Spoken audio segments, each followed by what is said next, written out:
বাংলাদেশে আনুষ্ঠানিকভাবে যাত্রা শুরু করেছে স্টারলিংক।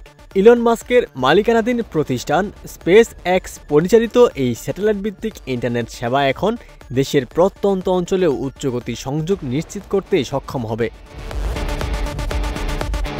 স্টারলিংকের যন্ত্রপাতি ও সংযোগ গ্রহণে গ্রাহকদের ওয়েবসাইট থেকেই অর্ডার করতে হবে। প্রাথমিক সেটআপে থাকবে satellite dish antenna, wifi router, mounting tripod ও প্রয়োজনীয় কেবল। একবার স্থাপন করলেই ব্যবহারকারী ইন্টারনেট সুবিধা নিতে পারবেন। এটি ব্যবহারযোগ্য হবে শহর ও গ্রামের উভয় পরিবেশে। এই ইন্টারনেট সেবায় কোনো ডাটা লিমিট থাকবে না।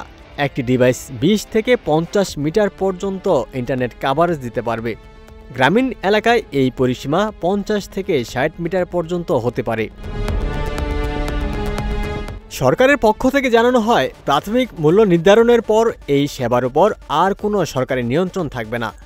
বাজারের সরবরাহ ও চাহিদা অনুযায়ী ভবিষ্যতের মূল্য নির্ধারিত হবে। ইতিমধ্যেই বিটিআরসি স্টারলিংকের প্রস্তাবিত ট্যারিফ অনুমোদন দিয়েছে। স্টারলিংকের প্রভাব ও প্রয়োজনীয়তা ব্যাখ্যা করতে গিয়ে প্রধান উপদেষ্টার ডাক, টেলিযোগাযোগ ও তথ্য প্রযুক্তি বিষয়ক বিশেষ সহকারী ফয়েজ আহমেদ বলেন, দেশের এখনও মাত্র 30% মোবাইল টাওয়ারে অপটিক্যাল ফাইবার আছে। অধিকাংশ জায়গায় এখনও মাইক্রোওয়েভ প্রযুক্তি ব্যবহার করা হয়, যার ব্যান্ডউইথ সীমিত এবং কম গতির। এমন পরিস্থিতিতে স্টারলিংক একটি টাওয়ারের সমপরিমাণ ব্যান্ডউইথ দিতে পারবে মাত্র একটি সেটআপ থেকেই।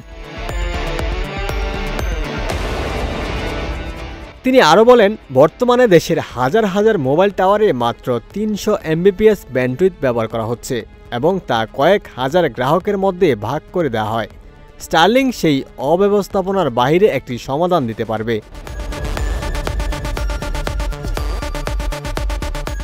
তবে স্টারলিংকের আগমনে দেশের ইন্টারনেট সেবা প্রদানকারী প্রতিষ্ঠানগুলো ক্ষতিগ্রস্ত হবে কিনা এমন প্রশ্নের জবাবে তিনি বলেন, আমরা আগেই বলেছি, দেশে বর্তমানে আইএসপিদের দেওয়া ব্যান্ডউইথ বিশ্বের অন্যতম নিকৃষ্ট সেবা।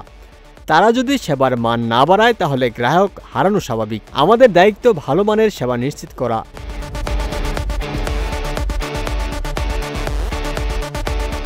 জুলাই মাসে দেশে ইন্টারনেট বন্ধ থাকার কারণে আমরা আন্তর্জাতিকভাবে বিনিয়োগের ক্ষতির মুখে পড়ি।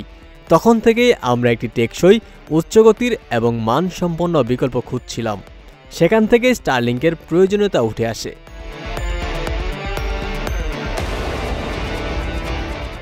সরকারের আশা, স্টারলিংক দেশের ডিজিটাল বিভাজন কমাবে এবং গ্রামীণ উদ্যোক্তা, ফ্রিল্যান্সার ও শিক্ষার্থী সহ প্রযুক্তি নির্ভর পেশাজীবীদের জন্য ইন্টারনেট ব্যবহারে নতুন দ্বার উন্মোচন করবে। ওমর ফারুক, ঢাকা প্রকাশ।